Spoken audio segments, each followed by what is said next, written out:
નમસ્કાર વિદ્યાર્થીઓ મિત્રો, આજે આપણે આવ્યા છે ભાલાળા મિતના ઘરે, જેણે બગસરા કેન્દ્રમાં વિજ્ઞાન પ્રવાહમાં પ્રથમ ક્રમે આવી અને સમગ્ર મેઘાણી હાઈસ્કૂલનું ગૌરવ વધાર્યું છે. ચાલો આજે આપણે મુલાકાત લઈએ ભાલાળા મિતની અને એમના પરિવારની.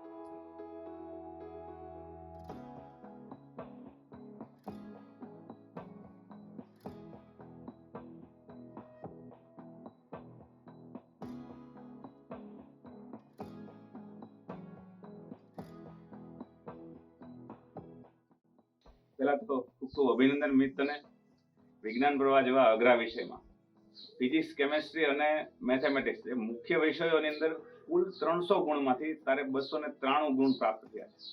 મતલબ કે 300 માંથી માત્ર 7 જ ગુણ કપાણા છે અને એમાં કેમેસ્ટ્રી જેવા અઘરા વિષયમાં તે 100 માંથી 100 ગુણ મેળવ્યા છે. કેવું ફીલ થાય છે?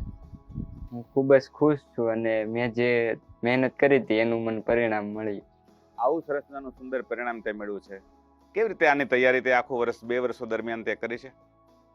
હું રોજે અપડાઉન કરતો તો પણ મેં એક દિવસ પણ રજા નથી પાડી અને રોજે મેં નિયમિતતા જાળવી રાખી છે અને મેં ટોપિકને જેટલો સમય જોતો હોય એ પ્રમાણે તૈયારી કરી.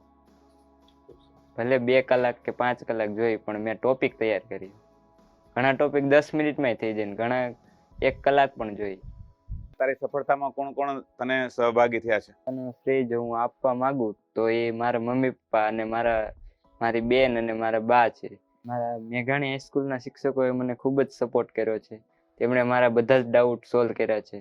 જ્યારે સમય મળે ત્યારે સોલ્વ કર્યા છે. તારા જેવી સફળતા મેળવી એક ઘણા બધા વિદ્યાર્થીઓનું એક સપનું હોય છે.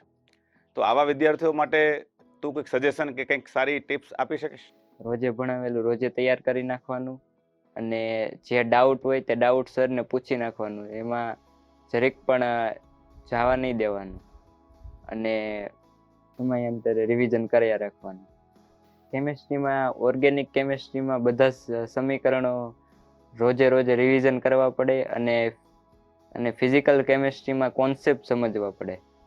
એમાં ન્યુમેરિકલ્સ, દાખલાઓ એ બધું પ્રેક્ટિસ કરવી પડે. હું અત્યાર સુધી સરકારીમાં ભણ્યો છું અને 1 થી 8 મેં ડેરીપરિયા પ્રાઇમરી સ્કૂલમાંથી કર્યું છે અને 9 થી 12 મેં મેઘાણી હાઈસ્કૂલમાં કર્યું છે. મેઘાણી હાઈસ્કૂલ મફત અને શ્રેષ્ઠ શિક્ષણ મેળવવા માટે મેઘાણી હાઈસ્કૂલ બેસ્ટ છે. તો વિદ્યાર્થી મિત્રો, આ હતી ભાલાળા મિતની સક્સેસ સ્ટોરી. એમાંથી પ્રેરણા લઈ અને તમે પણ એના જેવું જ આના કરતાં પણ વધારે સુંદર પરિણામ મેળવો, બરાબર, એવી તમને બધાને ખૂબ ખૂબ શુભેચ્છાઓ, ખૂબ ખૂબ શુભકામનાઓ. તો વિદ્યાર્થીઓ, ફરી પાછા આપણે મળશું આવી જ રીતે અન્ય કોઈ વિદ્યાર્થીની સફળતાની સ્ટોરી લઈને. ત્યાં સુધી આવજો. ધન્યવાદ.